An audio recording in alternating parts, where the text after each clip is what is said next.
In this video, I'm going to talk about 5 mistakes that can lead to the end of your terrarium's life and how you can avoid them. Make sure you stick around to the end as you don't want to be making any of these mistakes. This first mistake can be often overlooked until it's too late. This terrarium has just passed the 1-year mark. Although it is healthy and thriving, something needs to be done to ensure its long-term success. The moss and plants inside this terrarium have overgrown the space and need to be trimmed back.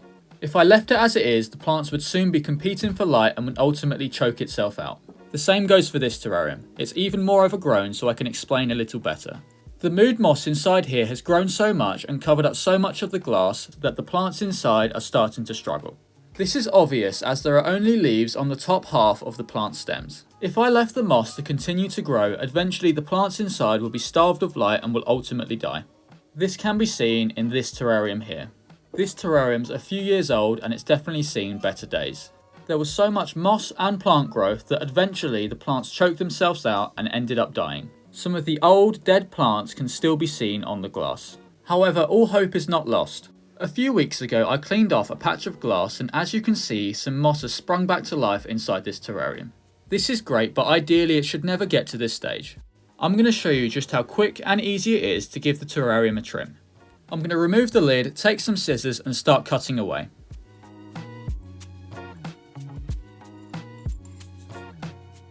Then I'm going to take some long tweezers and pull out the cuttings.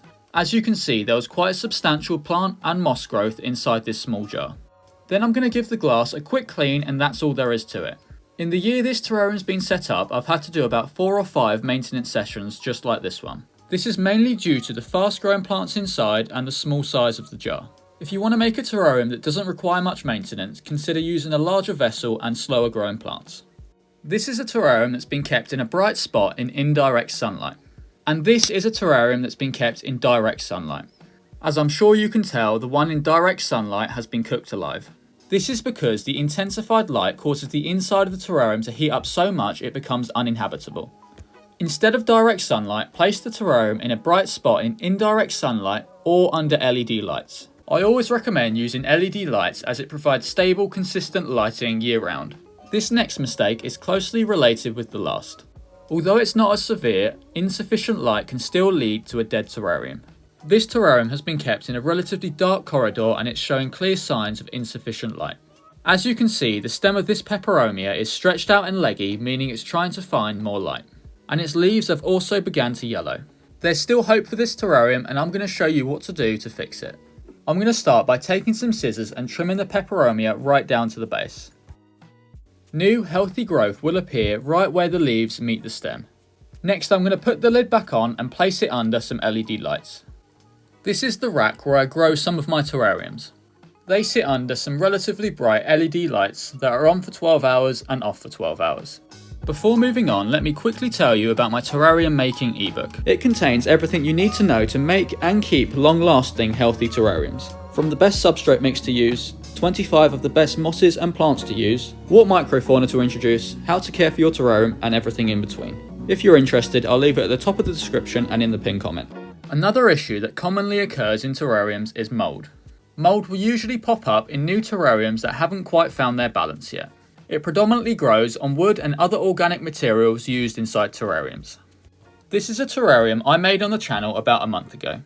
It's been doing really well, but 1 to 2 weeks in, it went through a small mould phase. As I used a piece of spiderwood, I expected this to happen and it's completely normal. When looking at the terrarium now, you can see that there's barely any mould to be seen. This is because when I made this terrarium, I introduced some springtails. Springtails are tiny little hexapods that love to eat things like decaying matter and mould. By seeding your terrarium with springtails, 9 times out of 10 they'll take care of any mould problem that occurs. That was the case with this terrarium, and as you can see there's still a good number on the wood which are eating away at the mould. If you don't have springtails or the mould problem is quite severe, then you might have to step in.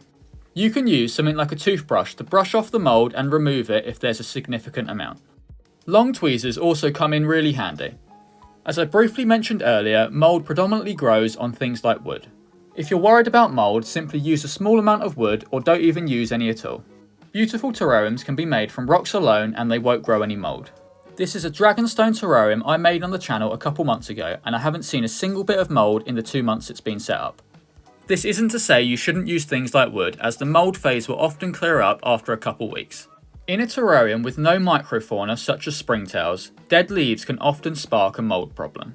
If springtails are present, they'll quickly take care of any decaying plant matter.